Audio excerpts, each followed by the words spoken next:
Welcome to Novara Live. Coming up tonight, there is a ceasefire in the Middle East, but with Israel continuing to bombard Lebanon, can it hold? That's a headline that gives me deja vu, actually. It sounds a bit like when there were those ceasefires in the war on Gaza. Of course, this one, a ceasefire in the war on Iran. I also speak to Esfandyar Batmanghelidj to examine what has actually been agreed between the US and Iran in this ceasefire deal. As you've probably gathered by now, it's all a little unclear. And finally, we'll discuss why the real winner from this disastrous war could be China. I'm Michael Walker, and I'm joined tonight by Aaron Bastani. Great to have you in. Lots to chew into. My pleasure to be joining you, Michael. Big show. Did you have a sense of relief this morning? I mean, we're going to talk about how this ceasefire deal, it's definitely not watertight. I don't think we can clearly say that the future for Iran and the Middle East in general is bright. But my sort of the emotional dread of having Donald Trump saying, by 8 p.m. this evening, I'm going to destroy, murder an entire civilization. I suppose I would have predicted that there was going to be some kind of walk back, attack, or whatever you want to call it. But it was a relief when that came out. Whatever we think about what has been agreed. Well, it was this morning, but I was actually up at 1 a.m. or whatever it was, so I saw it then, and that was certainly a relief. But almost immediately, it was quite clear to me, some of the things we'll talk about over the rest of the hour, and maybe a bit, it became clear that actually this wasn't necessarily a ceasefire that had actually been agreed to by different parties, not least the Israelis, who didn't seem to have very much to do with it. Before we get into the show, another reminder, there are 5 days left to enter the merch giveaway, and we've got £50 vouchers or 5 £50 vouchers up for grabs, and all you'll need to do is complete the audience survey by 11:59 p.m. this Sunday, 12th of April, to be with a chance of winning. Thank you to everyone who's filled it out so far. If you haven't, the link is novara.media/survey. Hours after Donald Trump warned he would destroy an entire civilization that would never come back. Still shocking every time I read it. 90 minutes before his deadline was supposed to run out, Trump posted this to Truth Social. Based on conversations with Prime Minister Shehbaz Sharif and Field Marshal Asim Munir of Pakistan, and wherein they requested that I hold off the destructive force being sent tonight to Iran, subject to the Islamic Republic of Iran agreeing to the complete, immediate and safe opening of the Strait of Hormuz, I agree to suspend the bombing and attack of Iran for a period of 2 weeks. This will be a double-sided ceasefire. The reason for doing so is that we have already met and exceeded all military objectives and are very far along with a definitive agreement concerning long-term peace with Iran and peace in the Middle East. We received a 10-point proposal from Iran and believe it is a workable basis on which to negotiate. Almost all of the various points of past contention have been agreed to between the United States and Iran, but a 2-week period will allow the agreement to be finalized and consummated. On behalf of the United States of America, as president and also representing the countries of the Middle East, it is an honor to have this long-term problem close to resolution. And then thank you for your attention to this matter, President Donald J. Trump. Now, obviously, big relief was Trump tweeting that he was pulling back from his desire or intention or warning that he would carpet bomb Iran's civilian infrastructure. The part from that tweet or post or whatever that most surprised me, and I think surprised many, was a specific reference that Donald Trump made to Iran's 10-point peace plan as the basis for negotiations, as opposed to the Americans' 15-point plan, right? So he's saying that we will do these negotiations on the basis of what Iran suggested, not what he had suggested before. Obviously, Trump had previously rejected the 10-point plan put forward by Iran, saying it wasn't good enough. It is worth noting, though, it still remains incredibly ambiguous exactly what it includes, what was agreed to. Shortly after Trump's announcement of a ceasefire, Iran's Supreme National Security Council released a fairly long statement, which included this description of the 10-point plan, although there's only 8 points in it, somewhat confusing. This is translated from Persian. Iran has achieved a great victory and forced criminal America to accept its own Iran's 10-point plan, in which America has in principle committed to guaranteeing non-aggression, continued Iranian control over the Strait of Hormuz, acceptance of enrichment, that'll be of uranium, removal of all primary and secondary sanctions, termination of all UN Security Council and Board of Governors resolutions, the Board of Governors of the International Atomic Energy Agency, and payment of reparations to Iran, withdrawal of US combat forces from the region, cessation of the war on all fronts, including against the heroic Islamic resistance of Lebanon. That point about Lebanon is significant because that's what Israel don't appear to be respecting. However, if this is exactly what Donald Trump agreed to, this has huge concessions made by Donald Trump. Principally that there would be acceptance of enrichment of uranium in Iran. That's always been a red line for Iran, but Donald Trump has been pushing for a while now for there to be no enrichment capacity whatsoever inside Iran. The idea that all US combat forces would be withdrawn from the region as well, that would have seemed incredibly far-fetched just a couple of months ago, because obviously there are so many permanent US military bases in the Middle East, in the Gulf, in the region. That seemed to many people like a surprising thing for an American president to agree to. And when Mark Stone at Sky News called the president up last night, having read this statement from Iran's Supreme National Security Council, this is what happened. I put it to him, and I think this is really important. As you outlined there, what appears to have happened is the president has accepted an Iranian position, which is 10 points. They're outlined in this document here, the National Security Council, Supreme National Security Council statement that came out overnight via Iranian media. And in these 10 points, this is really important, there are maximalist Iranian demands, like all American troops out of the Middle East, not just those that have come for the war, but all of them. Like that Iran should control the Strait of Hormuz, something they didn't do before this war. Now they get to do that as part of this proposal, and also the removal of all sanctions. A few other things as well. These are absolute maximalist Iranian demands. They are something the Americans could never accept. And yet Donald Trump is saying that now they form the viable basis for a negotiation that he thinks could last just 2 weeks. So I put it to him, how is this? How are these proposals anything workable that America could agree to? And he said to me, you don't know what the points are. You don't know what they are. I do know what they are. He then went on to say they're very good points, and that most of them, this is intriguing, most of them have been fully negotiated already. So he is disputing the Iranian position, suggesting that the negotiations are already well developed. Remember, we didn't even know they were directly negotiating. Now he's saying, claiming that they are well developed, and that they are not the maximalist demands that Iran is claiming in their side of the statement. So that document that Mark Stone there was holding up, I think is the same document we were quoting from, which was an English translation of a document originally in Persian from the Supreme National Security Council of Iran. However, the Iranians later put out a statement in English, which was much more, I suppose, amenable to the American position. And this was posted on X by Foreign Minister Araghchi.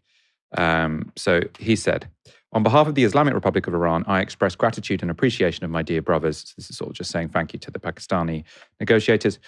In response to the brotherly request of PM Sharif in his tweet, and considering the request by the US for negotiations based on its 15-point proposal, as well as announcement by POTUS, the president, about acceptance of the general framework of Iran's 10-point proposal as a basis for negotiations, I hereby declare on behalf of Iran's Supreme National Council, if attacks against Iran are halted, the powerful armed forces will cease their defensive operation. For a period of 2 weeks, safe passage through the Strait of Hormuz will be possible via coordination with Iran's armed forces and with due consideration of technical limitations. So interestingly, Araghchi there mentions the 15-point proposal from the Americans and the 10-point proposal from the Iranians.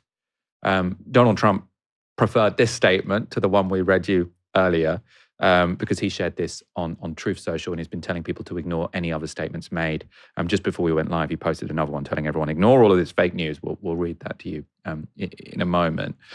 These were the first two updates that Donald Trump put out on Truth Social. I think one was last night and one this morning. So this is from last night. A big day for world peace. Iran wants it to happen. They've had enough. Likewise, so has everyone else. The United States of America will be helping with the traffic buildup in the Strait of Hormuz. There will be lots of positive action. Big money will be made.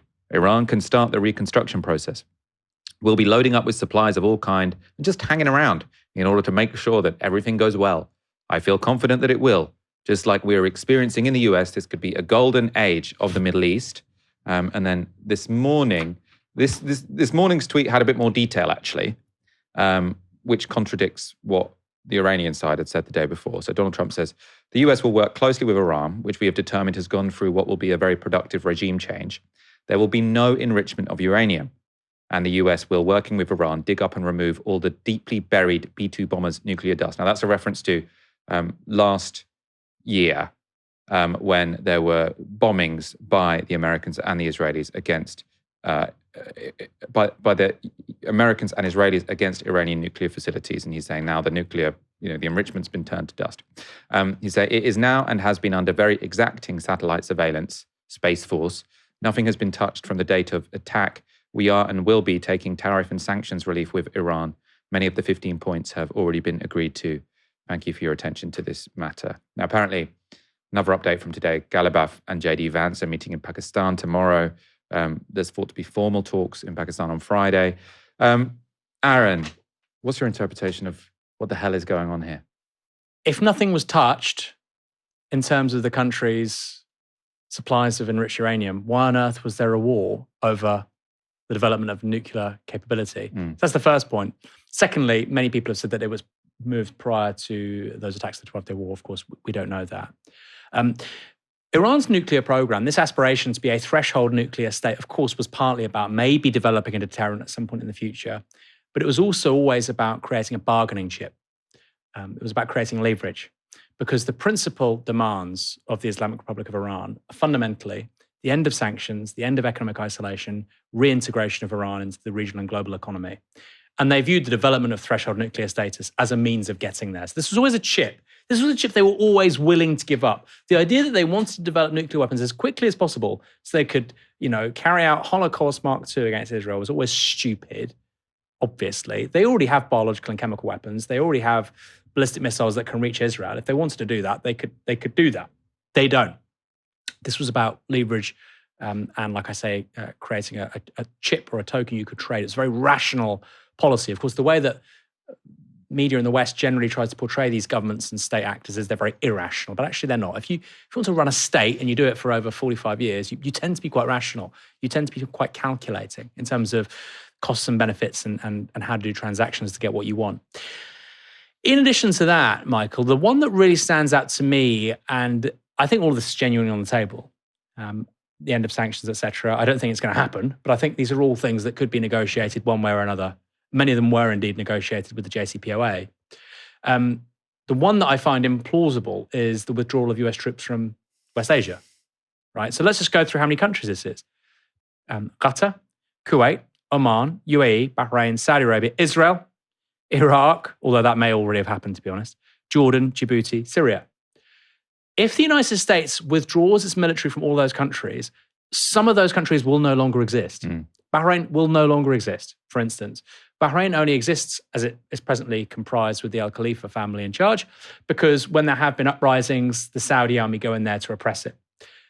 Kuwait has repeatedly been threatened by Iraq with Saddam Hussein, but also more recently you have these non-state actor militias saying that they're going to go and capture Kuwait, these Shia militias from the south of the country, of Iraq.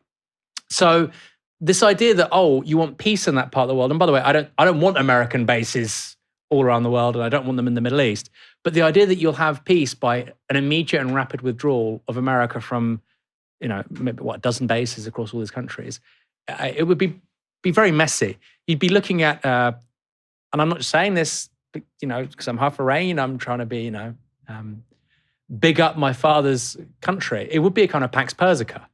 If you have Iran being the outstanding military power of that part of the region, obviously Israel has nuclear weapons, but in terms of the Persian Gulf, and there are no American troops around, and it's quite obvious at this point that really Bahrain, UAE, Qatar, they don't really have militaries. The Saudi Arabian military is a bit different, but those countries don't really have effective militaries. We would see literally the map of the region change. So that's the part where I just think, what the hell is going on here? But I really wouldn't be surprised if Trump said in a couple of weeks, you know what, we're not going to be in one or two of these countries anymore. It's not worth our while. It is worth their while, of course, because hundreds of billions of dollars are going from these places to the US every year or two in terms of overseas investment. But maybe that's going to change. I mean, he keeps changing his mind as well. So that obviously the issue of the Strait of Hormuz, we're going to get onto it in a moment, because Iran seems to now, because of Israel continuing to bomb Lebanon, saying that actually they're going to close it again. But when it looked like it was going to be open, you had the Iranians saying, we're going to be charging tolls. They told the Financial Times it was going to be with crypto, and they were going to charge $1 per barrel. So if you're a tank, X million barrels, you have to pay X million dollars in crypto. The Omanis then said, we've come to an agreement, which means that no one will have to pay any tolls. And then Donald Trump was asked about it, and he said, yeah, maybe they'll charge tolls. Maybe we'll both charge tolls. So it's sort of like there's constantly Donald Trump saying, actually, maybe I'll let Iran win and just take a cut. Maybe they can be my, bully in the region. So he's completely all over the place. The agreement reached between Iran and the US includes Lebanon, right? So it's not only that attacks in Iran and the Gulf and Israel have to cease, but also attacks on Lebanon. Israel, though, has other ideas. That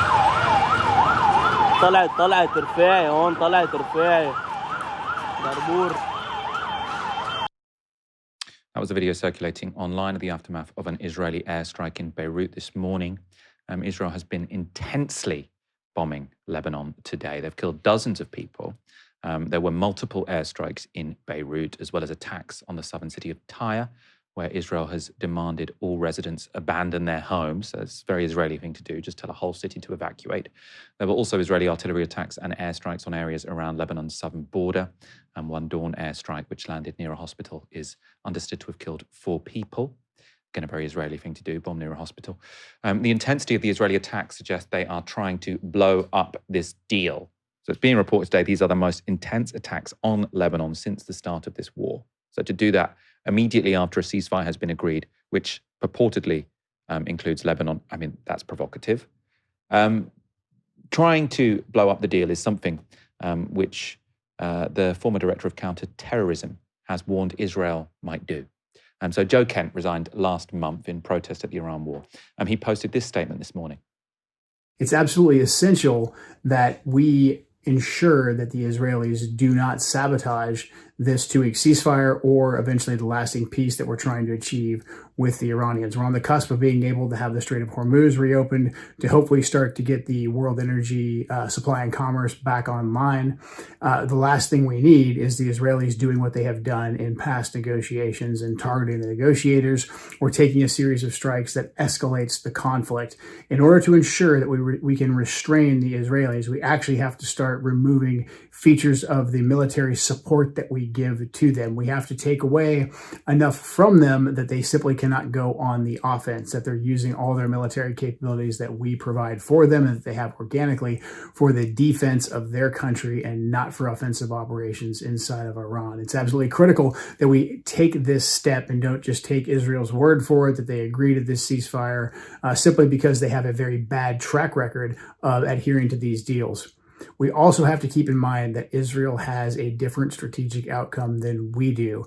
Us working towards any kind of a deal with the Iranian government works against the Israeli strategic objectives of toppling this government completely and totally. We have to recognize that in order to properly address Israel, because Israel could spoil any peace that President Trump is working to achieve. So we have to keep that in mind. It's very good news we took this ceasefire. We have to understand that there is no military solution to the conflict right now. Basically, every action militarily that we've taken has only strengthened the regime, and it's done a lot to destabilize the entire region and to take away the security and safety of the free commerce of all of the energy and oil and natural gas that flows out of the region through the Strait of Hormuz. So we have to keep our main objective in mind. It's getting that lasting peace, and we will be the more powerful nation for providing that lasting peace and stability. We will not gain a more powerful position by continuing to escalate the conflict or continuing to strike Iran. In order for us to achieve this goal that we have of bringing about a lasting peace, keeping the Strait of Hormuz open, we have to restrain the Israelis. We have to keep that in mind. It was very strong analysis. Trump always likes to say people are from central casting. Now, Joe Kent, he looks like a kind of American hero. He looks a bit like Superman. Also Kent, I suppose, Joe Kent. unfortunately, Trump is not taking his advice. Elizabeth Landers is White House correspondent, or a White House correspondent with PBS. She posted this account of a call with the president today. So she says, I asked about Lebanon still being hit and if he'd seen that. Yeah, they were not included in the deal, says Trump. I asked why not and if they should have been. The president says, because of Hezbollah, they were not included in the deal. That'll get taken care of too. It's all right. I asked if you're okay with the Israelis continuing to hit them. The president says, it's part of the deal. Everyone knows that. That's a separate skirmish. Okay, you've got to talk faster. I tried to ask if he regretted the Truth Social post about wiping out civilization, and then he hung up. As I say, Pakistan has been very, very clear that Lebanon was included in the ceasefire deal. Iran has now responded to attacks on Lebanon. And I suppose Donald Trump going against his word by saying that they are halting the passage of oil tankers through the Strait of Hormuz. And they haven't yet said, they'll begin firing missiles at neighbors. But the Strait of Hormuz was a key part of this agreement. And they're saying this goes against that, so no ships will go through. What Joe Kent was putting forward there was, you never want to rely on Donald Trump for a hopeful outcome. But the best outcome here would be that Donald Trump realizes that continuation of this war is not in America's interests. And he puts real pressure on Israel to say, look, I don't care if you want to continue bombing Lebanon. We need this ceasefire to go well. We need ships to come out of the Strait of Hormuz. Therefore, I'm not going to let you blow up this agreement. But Donald Trump has done the complete opposite. He said, oh, no, actually, yeah, Lebanon wasn't included anyway. Like he seems to be kowtowing to Netanyahu in a way that does make it seem like this ceasefire is going to struggle to survive.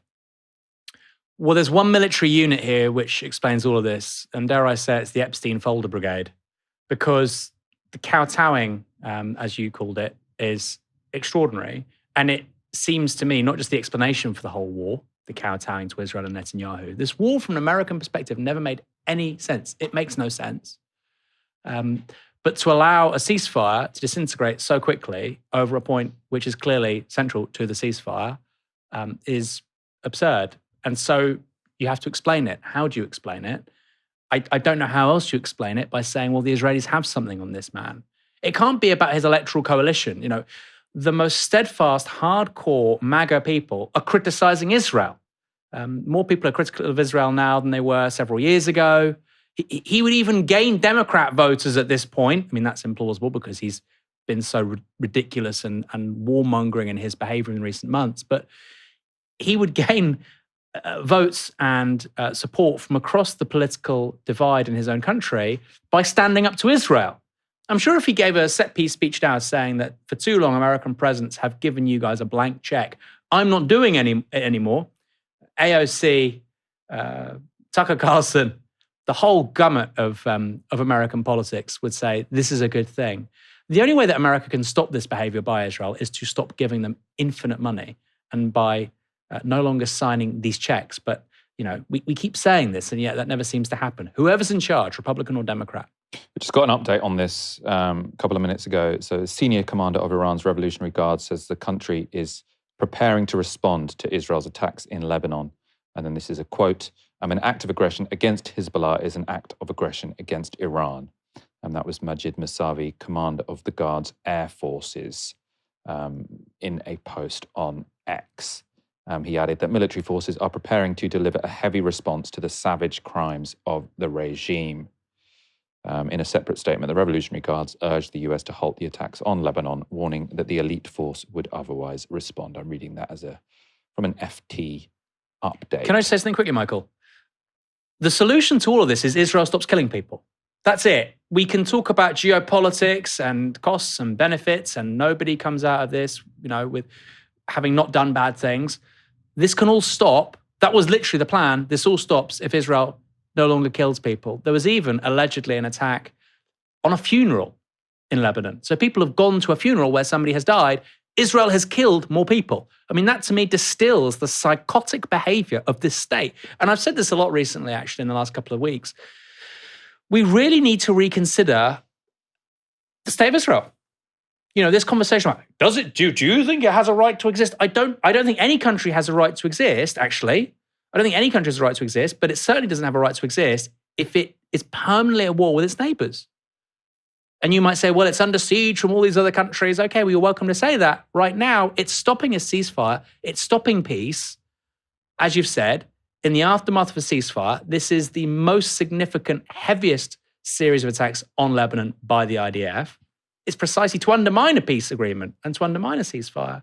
And so I would say, look, let's have a bigger conversation here. No country that behaves like that actually does have a right to exist, no, because it's just going to create regional and global instability. And this is not just a problem for the Middle East and West Asia. This is such an important part of the world in terms of inflation, in terms of trade, in terms of energy. We cannot afford this. I think we need a huge geopolitical isolation of Israel. I really mean that. People like Conservative Friends of Israel, Labour Friends of Israel, these organizations either need to get on that train, in my opinion, if they're actually interested in the well-being of this country, they either need to get on that train or they need to literally, and I'm being entirely serious about this, they need to be pushed out of politics. They are no longer legitimate organizations. You cannot mindlessly support a country that behaves like this. This is outrageous. I mean, those bombings in Lebanon, extraordinary. This is also from the FT. It says, Israel strikes on Lebanon on Wednesday ranged across the country in what is already the heaviest day of attacks on Lebanon since the start of the war. It's just crazy. It's the heaviest day of attacks in the 24 hours after a ceasefire agreed. FT analysis of Lebanese state bulletins found at least 50 unique locations named in the report. So Israel have bombed 50 unique places in Lebanon. As we've seen from the footage, lots of those are heavily populated residential areas. And obviously the very Israeli thing of telling everyone from an entire city you have to evacuate because you're about to level your homes, which is what they've done in Tyre. Michael, they bombed a synagogue yesterday and they immediately accepted responsibility for that. Said, well, it's collateral damage because we were trying to hit the building next door and we killed a senior person in the military. So they knew the synagogue was there. This is quite extraordinary, right? A state which is premised upon the defense of Jews knew that they were going to destroy or at least damage a synagogue, and they did it anyway. I mean, this really does undermine, to me, any moral credibility this country has. Of course, I didn't think that to start with, but I don't see how anybody can rationally defend it. They tried to do some propaganda, didn't they, where they said that Iran had hit a mosque, but then someone debunked it by showing that the missile was actually an Iron Dome interceptor that had hit the mosque, not the Iranian missile. Let's go on to our next story and talk in a bit more detail about the ceasefire deal. The ceasefire deal agreed between Iran and the US is ambiguous and it's fragile. Now, it's ambiguous because both sides are putting out conflicting statements about what each side has committed to or agreed to. It's fragile because Israel, by continuing to bomb Lebanon, is going to every effort to make sure it won't hold. To get an expert assessment of what has and what hasn't been agreed between the US and Iran and whether the ceasefire can survive, I spoke to Esfandyar Batmanghelidj, CEO of the think tank Bourse Bazaar. And we've had him on the show before, brilliant guest. In this interview, we discussed the status of nuclear enrichment in Iran, the future of the Strait of Hormuz, and whether Iran now counts as a great power. But I started by asking for his reaction to the ceasefire deal agreed on Tuesday night. On one hand, I think it was everyone was able to breathe a sigh of relief because there was this real concern that had Trump followed through on his threat, he would have caused even more sort of irreparable damage in Iran. The threat to target civilian infrastructure, power plants, bridges, things that really constitute war crimes was unprecedented. And it seemed, given the pattern of US and Israeli strikes in the days leading up to that threat, that Trump would follow through. So the fact that instead we got a ceasefire was obviously a sort of a hopeful moment in this war. But at the same time, I think what's very clear, and it has become clear in the last sort of few hours, as reports come in of possible ceasefire violations, or at least events that are against the spirit of the ceasefire that the US has announced, that this is going to be a very fragile ceasefire. And it's not clear that within the 2-week period that's been allocated, that the negotiations are going to succeed in achieving a more durable agreement that would basically prevent us from sliding back into a war. So in terms of how the ceasefire could fall apart, I suppose my interpretation is that in the short term, in the immediate term, the most likely cause of it falling apart would be Israel continuing to attack Lebanon, which they've said they're planning to do, and Iran saying that breaches, the short-term terms of the ceasefire. In the longer term, well, although it's only 2 weeks, isn't it? But in terms of whether a deal comes out at the end of this, I mean, that seems way, way more complicated. So actually, first of all, let's just stick to that short term. Do you think if Israel continues to bombard Lebanon, that this whole 2-week ceasefire could be a non-starter? I mean, the Iranian kind of leadership has positioned Lebanon as a condition of the ceasefire, meaning that Israel would have to stop its attacks in southern Lebanon and in Beirut in order for Iran to abide by the terms of the ceasefire. And this ultimately leads to a significant choice for Iranian policymakers, because in the event that Israel does continue its offensive operations in Lebanon, there's a lot at stake here for Iran. They, on one hand, I think would want to indicate their strength, and in part the fact that they have not given up on proxies like Hezbollah by insisting that Israel also stops its attacks. It's also a little bit of a test for the ability of the US to rein Israel in, which is a key consideration for the Iranians if they're going to believe that a ceasefire can turn into a durable peace. The Trump administration needs to demonstrate that it can impose its will on the Israeli side and really prevent Israel from taking escalatory action. But on the other hand, there's a lot at stake for Iran in the sense that if the war was to resume at the pace at which it was unfolding, around 100 airstrikes a day across Iran, significant damage to civilian infrastructure, that's an enormous cost that the country was bearing. And so it's not clear to me that when push comes to shove, necessarily the leaders of the Islamic Republic will stand by the Hezbollah and sort of the forces in Lebanon, if that means that they're going to end up in a more difficult position domestically. I think that remains to be seen. And right now we're still in the phase where both sides are trying to define the ceasefire and its terms largely through rhetoric. Let's talk about those terms. Lots of different versions of the 10 points sort of floating around, even sort of put forward from the Iranian side. Obviously, Donald Trump saying a different thing every day. And let's begin with uranium, because that's been sort of key for years, really, in terms of the relations between the United States and Iran. The Supreme Council of Iran put out a statement saying that the basis of the 10 points that they would be negotiating over and that Donald Trump had agreed to in principle meant that Iran would be able to enrich uranium domestically. Donald Trump has now tweeted saying, absolutely not. They will not be able to enrich any uranium domestically. Is it the case that this announcement of a ceasefire was just a complete sort of botched together last minute mess and that actually really nothing at all has been agreed? Well, I think the point, Michael, is that the terms of the ceasefire are really just the basis for the negotiations that are expected to unfold in the next 2 weeks. And, the specific provisions that would be in Iran's 10-point plan or the Americans' original 15-point plan, those are not, I'd say they're important, but they're not going to be critical for whether or not the ceasefire itself holds. Essentially, what those points meant and how the two sides were approaching this was to demonstrate their general kind of negotiating position. And I think the Iranians were satisfied that the Americans were at least willing to discuss all of the points in their 10-point proposal, and that they would be willing to do so at a high enough level with the provision that basically they would cease the operations against Iran. And that might be enough to get this reported meeting in Islamabad between senior US and Iranian officials that would take place on Friday. So, I think in terms of converting the 10-point plan into a larger agreement, what that essentially means is taking each of those points and turning it into a technical solution that meets a political requirement. And what I mean by that is when we take something like enrichment, Iran will absolutely insist that it retains the capacity to enrich uranium on its soil as part of its civil nuclear program.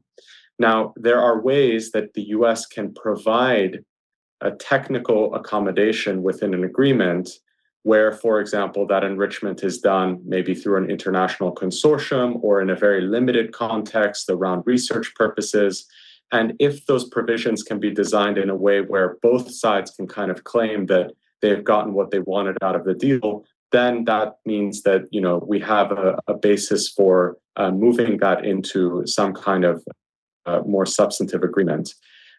Ultimately, though, I think we should be skeptical that this is going to work, because this was fundamentally the same problem that the US and Iranian negotiators were facing in the lead up to this war, in the negotiations that took place in Geneva, and also in the lead up to the June war last year.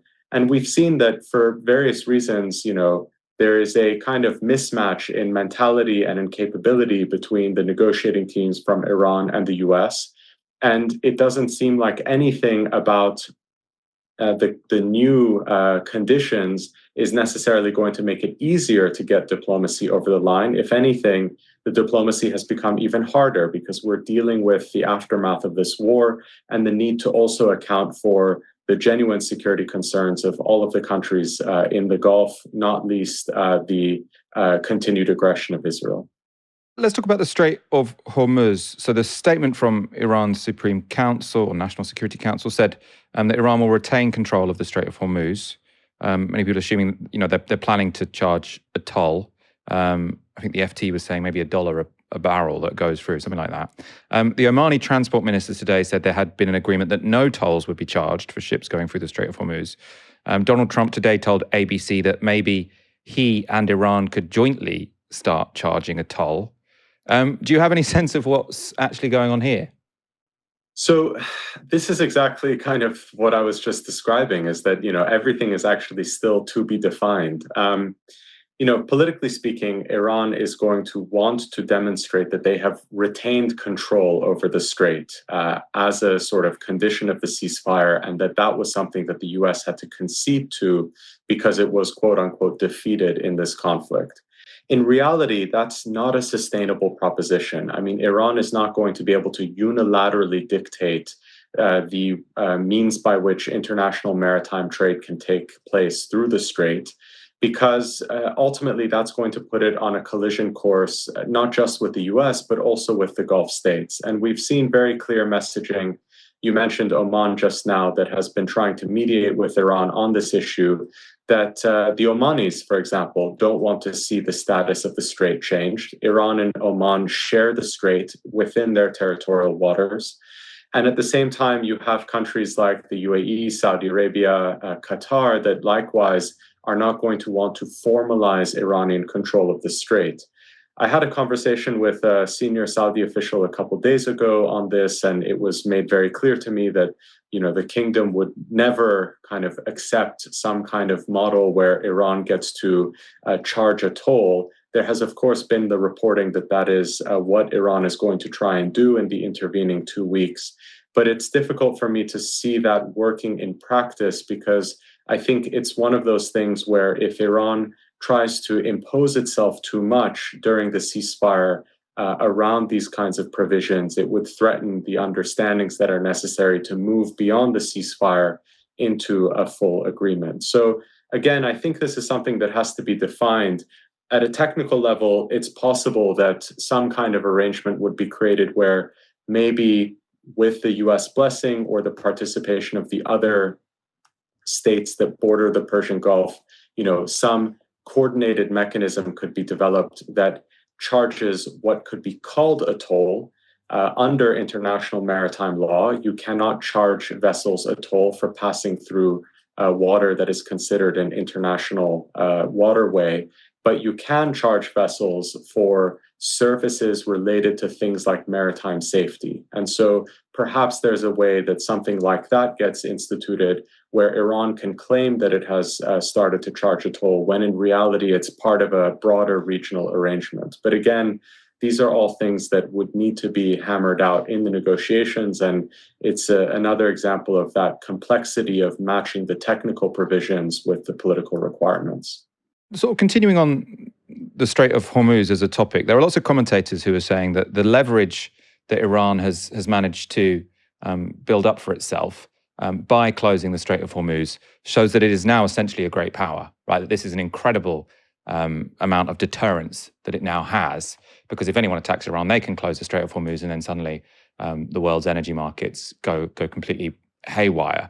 People like Robert Pape have argued this in the NYT policy tensor on his Substack. Had a Iran is a great power article. What's your interpretation of this? Do you think that this war, that Iran has come out of this war much stronger, and that its control, or I suppose ability to disrupt the Strait of Hormuz, gives it great power status?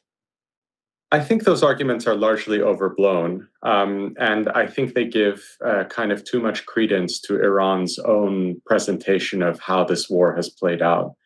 The reality is that Iran has demonstrated a capability to project a threat across the strait, and it can reliably use its sort of ballistic missiles, cruise missiles, and aerial and naval drones to target international shipping in a way that creates significant problems for the global economy. That being said, the ability to project that threat offers Iran deterrence, preventing, let's say, the US or Israel from very kind of imagining that they can resume the war without suffering significant costs. But that's not the same thing as control. And what I mean by that is that Iran was able to project this threat and exercise a degree of control over the strait under the conditions of war. And what we've seen in the very formulation of the ceasefire is that the value of that leverage is that it can be traded away in order to try and get the US and Israel to stop their attacks. And that's exactly what Iran has essentially promised, is that it will allow some maritime traffic to resume in this ceasefire period.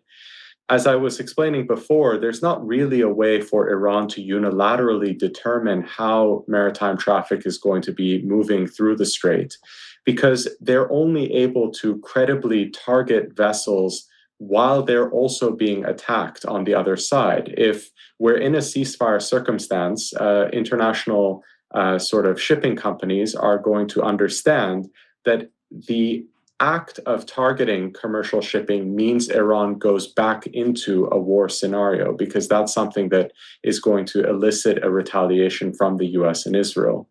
The other thing I would point out about that analysis is that, I think it's a very narrow perspective on where Iran's power lies. It is true that they have used these relatively simple capabilities to disrupt maritime traffic through the strait and have caused significant disruptions for the global economy. But they have done so in a 40-day period when they have also faced devastating attacks, including on critical infrastructure. We have seen that Israel and the US are basically unbridled, can target anything that they want in Iran without even really international condemnation of any significant sort. And so from that standpoint, the damage that has already been sort of done to Iran in terms of its industrial base and kind of the operation of its economy and the ability to mobilize society, those are also determinants of the country's hard power. And it's difficult for me to look at the picture and say, well, they've done very well to demonstrate the capabilities around the Strait of Hormuz, and not also consider that on the other side, the country has been weakened significantly because of the impact of this war on its infrastructure, on its industry. And, to suggest, as Robert Pape did, that, Iran will emerge from this conflict as sort of the fourth great power after the US, China, Russia, I just don't see that as being a very sensible or realistic perspective on how this has played out. This was a war in which really all sides lost, including Iran.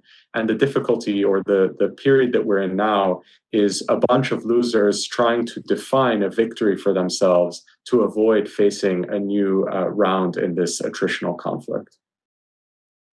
That was Esfandyar Batmanghelidj speaking to me earlier today. We'll be putting out a longer version of that interview tonight. One final reminder about our survey. And whether you're a daily viewer or you watch occasionally, your feedback is crucial. Follow the link in the description or head to tomorrowmedia.com/survey. Lots of you are filling it in. We are promoting it a lot, but I'm assuming the information is going to be vital. I think we've had 4,500 people flood in. 4,500 people. Oof, it can go higher. Well, it will, I'm sure, because you just shared it there. So, can I say something quickly about that final point we heard with our guest a moment ago? I think it's fair that all sides have lost.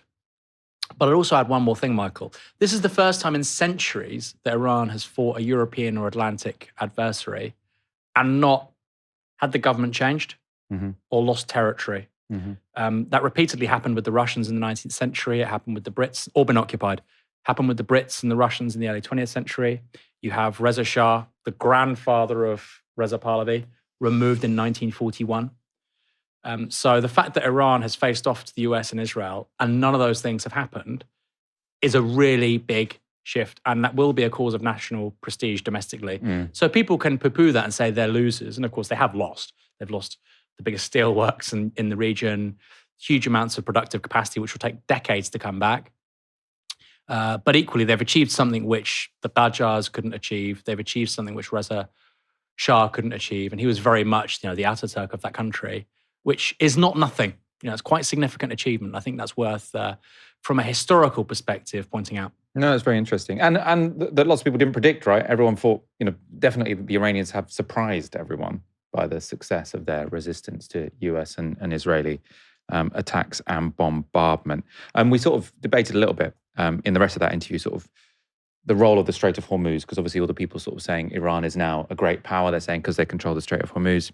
And Esfandyar says they only control it in the situation where a war is going on. So in peacetime, it's not obvious that that's going to be significant leverage, although maybe it functions as a deterrent. Anyway, you can watch the rest of that interview. The US and Israel's illegal war on Iran has left Iranian infrastructure damaged, American prestige bruised, and Israel politically exposed. But from this catastrophic war, there might be only one clear winner: China. That's according to my colleague Aaron Bastani, writing this week in Unheard. Aaron, explain your argument. Well, it took me a long time to write, so it may take me a long time to explain. It might sound the opposite of what people were expecting to come to that conclusion. It's not very intuitive, given that China is a big importer of energy. Iran accounts for around 12% of Chinese oil. Of course, it needs lots of energy for its manufactured goods, which it exports. Very important to say, although it's a global leader in solar and wind and nuclear and hydroelectric, China still consumes more coal than the rest of the world put together. And that's to produce all the stuff that we are all surrounded by. It produces around 30% of all manufactured goods are made in China, which is extraordinary. 30% of all manufactured output. By value, it's going to be, I think, a little bit more than that. But that's by, by weight, I think. Anyway, the point is it makes a tremendous amount of stuff. The US is about 10% of global manufacturing. And cheap energy is one of its competitive advantages. Precisely. Cheap labor less so, although it is cheaper than the United States, but it's not cheap, which is why some of that production is going to Vietnam in recent years. But regardless, coal is central to that. So you'd think this is a country which is based on fossil fuels. Its success partly depends on stable flows of fossil fuels. So why would it win in the context of global energy supplies being so massively disrupted? And of course, that was the presumption at the heart of people saying at the start of this is 5D chess from Donald Trump, right? He got Venezuela. Now he's getting Iran. He's closed. He wants the Strait of Hormuz closed. So it deprives the Chinese of an important source of energy. A few points. China has a strategic petroleum reserve of, I think, 1.3 billion barrels, which is 3 months' worth. It's also a net exporter of refined oil. The United States has lots of oil, doesn't actually refine lots of it. So it has a few really big advantages. What does that mean? In the short term, China can guarantee price stability for its exporters, right? Which other countries can't do. So Germany cannot guarantee energy price stability for their car manufacturers. China can because of those strategic reserves. That gives their exporters another advantage. So they can keep their input price stable, which means that your output price is also stable, whereas the German car manufacturers, their prices will have to go up, right? So that's one advantage that China has with regards to its exporting base, these industrial businesses that are at the heart of its economy now, BYD and Xiaomi and the solar panels and the lithium-ion batteries. 90% of all solar panels globally, this is a crazy stat, are made in China. So it's less vulnerable than we initially think. And it's certainly less vulnerable than the likes of Japan, South Korea, although Japan has a huge reserve itself, South Korea, Taiwan, Europe. Actually, the really big losers from this idiotic war have been those regions, plus, of course, the Gulf. So the major allied regions of US empire are the biggest losers. It's not China, The biggest losers are Gulf region, East Asia, America-aligned East Asia, and Europe. America-aligned Europe as well, right? Now, okay, so it's not as bad for China as people might think. Why is it good? How are they the winners? Well, people are realizing that dependence on globalized energy chains for fossil fuels aren't advantageous, not least because the price can be very volatile, as we've all seen, right? There was talk before the ceasefire, well, that wasn't really a ceasefire, of oil going to $200 a barrel. It was at the highest it had been, the Brent price had been the highest it had been, I think, ever at one point, but very, very high regardless. And so people are turning to renewable energy. A great example I include in the article is something from the Indonesian president saying that we need to 10x solar generation in 2 years. I think they want to go from 2 gigawatts to 20 gigawatts of solar. As I've already said, 90% of solar panels are made in China. That is a huge bonanza for Chinese solar panel exporters, right? Not just those guys, also lithium-ion battery exporters.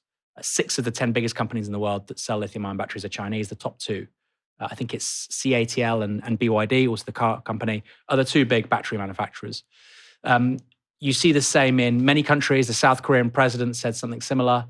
You're seeing, again, an agenda to electrify transport. So whether that's high-speed rail, whether that's electrified rail, whether that's electric cars, whether it's e-bikes, again, China owns those industries. So this pivot away from fossil fuels, which isn't, it's not huge, but it's very big. It's very, very big. And it was already starting, but it's now going to accelerate because of the events of the last month, means hundreds of billions of exports for China. So in terms of the aggregate, all the consequences of what we've seen in the last month, I think it's fair to say China is the winner. And I think China will win the longer it goes on. Of course, if it goes on for years, China is in a spot of bother because its strategic reserves, like I say, are for 3 months. But if a war carries on, say, for another couple of months, that's pretty good for Beijing. They're sitting pretty. Here's the amazing statistic for you, Michael. In 2011, how many e-bikes do you think China had in 2011? 15 years ago. 50 million. 140 million. 140 million. They grew their lithium battery market via e-bikes and then went to cars. We are living in a different universe right now. And we've only just begun to realize it. How have I found out? I think I'm quite informed about these things. How did I find out in 2026 that there were that many e-bikes in China 15 years ago? They've stolen a march on us with regards to the core technologies of the next 25, 30 years, particularly electric vehicles, but lithium-ion batteries. This is such an important technology. And not only have they secured the outproduct of the actual lithium-ion battery, they have the complete supply chain. So on things like cobalt, Chinese companies, Chinese firms basically account for around 50% of ownership. Much of that's coming from Congo, but a lot more of the refined product of cobalt. You need cobalt to make the diode for a lithium-ion battery. Other metals too, tantalum I think is one. Again, they have a lot of the supply chain. So China made a bet on these technologies. They've been proven right. And like any bet, if you put a lot down and you're proven correct, you take even more back. Meanwhile, the Europeans, the Americans have made some bad bets. The Europeans, I must say, have made a ton of very, very, very bad bets. And so we're in a bit of a pickle. So we're the biggest losers, I think, alongside the Gulf.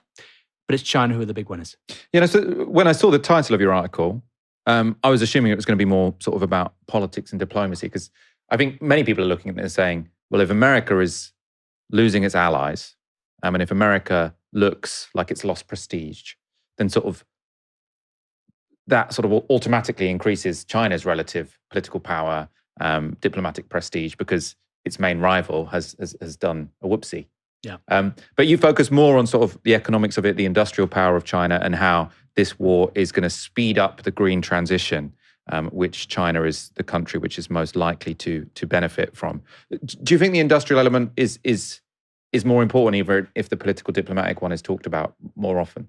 I think that the moral authority and the military aspect of this is an outgrowth of this incredible civilian technology success story, which is not how we look at stuff in this country, right? When we talk about Britain's soft power, we don't think about industrial production. When we talk about Britain's military capability, we don't talk about industrial production. But obviously China is going to nail it with UAVs and warfare, given it produces, I think, 70% of the world's drones, civilian drones. It produces 500,000 drones a year. Imagine if you turn that to a war economy. I mean, they could produce tens of millions of drones quite quickly, I imagine. America can't cope with that. So just to repeat what I said there a moment ago, the moral prestige of China increasingly is going to become based on, yes, not being a warmongering country, but more so from the fact that, oh, wow, I've just changed my house to solar panels and a lithium battery, and actually within 8 years I get my money back. Oh wow, I've got an electric vehicle and it costs basically nothing compared to what I used to pay. That's as a result of made in China. That gives the country a certain amount of moral authority. And the more successful this industrial civilian superpower becomes, like I said, that feeds through to the military power as well. So these two things are coupled with one another. And this is inverted right now in the conversations in this country, right? You see people like John Healey, Paul Mason, Keir Starmer saying we need to reindustrialize via rearmament. Actually, China is just doing the industrialization bit, and that feeds through to much cheaper products that are very useful in a military environment. So I think we've got the last 25 years wrong, but I also think this country, if people like John Healey win the debate there, right, I think we've learned the wrong lessons of the last 30 days, which is really terrifying. So China is proving how to do, as it has done for a long time, it's proving that sort of that conveyor belt from industrial production and capability through to military power, and we're still not learning that lesson. Britain needs to be self-sufficient in steel. It needs to have cheap energy. Where are you going to get that from? We can talk about that. It needs to probably be producing at least some microprocessors in this country. These are the kinds of things we need to be talking about. Is it going to be self-sufficient in microprocessors? No. I don't think it should be, right?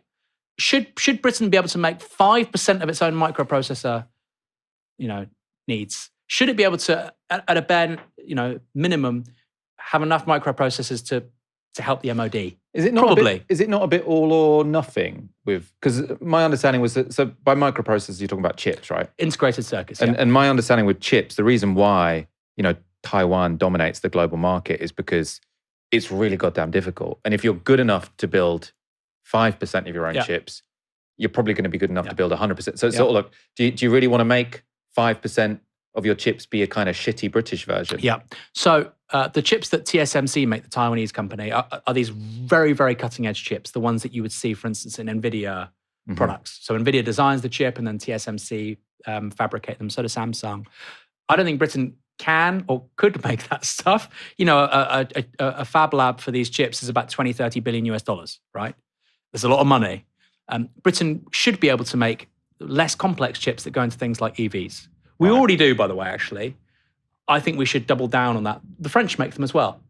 So I think we should be able to make certain kinds of microprocessors that you need for UAVs, for cars. The cutting edge chips, no. And that's an important clarification, actually. Steel, we should be able to make these things, I think. Because the British model at the moment is to say we'll be a service economy with a big military, which is kind of the idea, I think, as far as I can tell. And you're saying that doesn't really work because you can't have a strong military without a strong industrial base. You can't have a military. I mean, you can't have a military, and this is really key. Look at the United States. So, and they're in a different situation to the UK, of course. How many kilos of rare earth metals do you think go into an F-35? 2,000. No, that's not 2,000. Okay, you undermine me. It's hundreds of kilos. I think maybe an F-35 doesn't weigh 2,000 kilos. Maybe it does. I don't know, but it's hundreds of kilos of rare earth metals go into an F-35. The United States have 2 months worth of reserves. Now they're trying to change that, right? That won't be easy though, and I think this is really key. So you can build. Again, we don't have the political conversation around this stuff happening in this country. We need more aircraft carriers. But if all the microprocessors and all the rare earths are coming from China and the United States or Australia or wherever, so what? There's a war, it gets damaged, you can't rebuild the bloody thing. Right? But there's no conversation going on about this stuff. And that, the credit of the Iranians, was the genius of their supply chains. They just said, we're going to focus on ballistic missiles. We're going to have the whole supply chain domestically. We can just basically produce infinity numbers of these things. That was a stratagem, and it worked. The stratagem in this country is, like you say, we're a service economy with a big military, which that model, I should add, is premised on US empire. We have done very well for certain parts of the last 50 years by basically having bits of US finance capital outsourced to London. We've done pretty well out of it, actually, or London certainly has. But the flip side to that was we need to be the subordinate for US foreign policy choices. We need to do everything they say. But maybe we don't want to do everything they say, as we're seeing right now with Trump. But we don't get that option if that's our economic model. So we have a military where we have no control of the supply chains. We have an economic model where we have to buy into insane defense choices made by our ally. I don't think it should be our ally by default. And none of this is working. And you can't solve one of these parts of the problem without solving the others. You can't say, we need to move, we need to rearm. I don't think we need to rearm. We spend 60 billion a year and we've got literally nothing to show for it.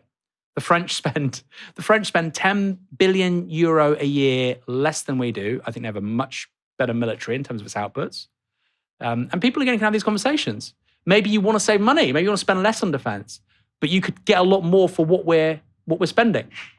So these three things, and as somebody who's on the left, these three things I think have to be understood through the prism of industrial production, which nobody in this country cares about, right?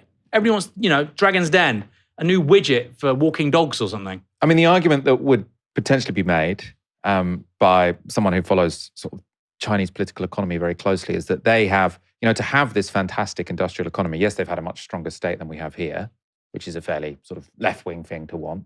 They also have a state which really doesn't concern itself too much with transfers to poorer people, transfers to disabled people, strong state pensions. They've decided that the purpose of a state is to increase the forces of production. Yeah. And they are much less generous when it comes to transfers, healthcare, sort of the kind of things that improve the quality of life of someone sort of that's not a bridge being built. Yeah. And my guess would be that if we switched in that kind of direction in this country, people on the left and people on the right, basically the whole population would be saying, every party has now said the triple lock can't go. Like, can a country where no political party can get rid of the triple lock on pensions really redirect itself to invest in the productive capacity of the country when it's so controversial to cut any kind of transfer, which is, people can say, oh, we can spend less on defense so we can spend more on green energy. Like, the main outgoings of the state are transfers through welfare and pensions and the healthcare system. Mm. Now, that's not the case in China. I mean, it's particularly pensions, right? Pensions is, if you include, I think pensions by itself is 1120 billion plus. Well, the NHS will be more than that. I'm just saying though, but pension-related benefits as well as I think about 160 billion. I mean, it's so. I'm talking in terms of the welfare budget, right? It's enormous. I actually think, what was the word you used in terms of cash transfers? Is that how you said it? Yeah. We could have fewer of these if you eliminate rentierism from the system. We have so much rentierism. So it's like, well, I'm a renter and I need my triple lock because my landlord increased my rent. Well, if we got rid of landlordism to some extent, if we got rid of rentierism throughout the system of things like outsourcing, look at landlords with regards to small businesses. I can't afford to pay the NI contributions to my staff. You're squeezing me there. You're increasing the business rates. What's your biggest outgoing every month after your wages? Oh, it's my rent. I pay thousands in rent. My business rates are a tiny fraction compared to my rent. Okay, well, why is your rent going up? Well, my landlord just doubled it 2 years ago. Why? I don't know. He just said that's the market these days. If we wanted to, we could absolutely reconfigure the political economy in this country. You have to start with taking on the rentier. Now, that doesn't mean that Britain's a paradise overnight, but I think you can start to change the incentives and move in a much more positive direction if you do that stuff. And that's going to be the stuff that really upsets people, I think. Mm. Because that's a direct attack on property relations. If there's somebody out there who's a landlord and there are 3,000 properties, these people exist, right? There's a guy called Dave Wells in Bournemouth. There's 3,000 properties. I think the state should seize them. And that's my view. I think the local authority should be able to put those out at a much cheaper rate, right? What does that mean? It means that maybe some of the cash transfers that go to the people that are using those places with housing benefit, maybe they need less money. They actually would need less money. They'd still have more that they could use to consume goods with final demand. And that means also the state would save some money. Who's getting less money in that context? The landlord. So I think rentierism is a huge part of the problem here, Michael.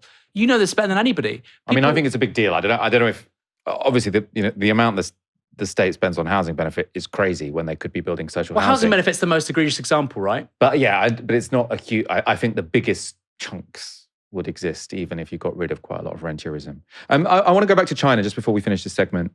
Something sort of I've been reading about, sort of hearing about, something that I suppose a meme which is spreading at the moment is to say that if the US cannot defend the Gulf states from Iran, because Iran has so many missiles and drones, it has to just completely give up on sort of saying we're going to support Taiwan to be this independent kind of pseudo country. I say, respect to the Taiwanese, they've built a brilliant country, they've got great democracy, but it isn't recognized as an independent state in sort of the UN. If the Americans think that they can defend this island next to China, which is like Iran times 100, if you're talking about industrial capacity to build drones and missiles, then you're having a laugh. Like America has to get used to the fact that it cannot, or no country in that part of the world can rely on American deterrence as their long-term strategy for security. Certainly not with Trump in the White House. I would add, though, that China invading and successfully occupying Taiwan would be one of the hardest military operations in human history. It'd be much harder than D-Day just because of the distances involved. They can do it.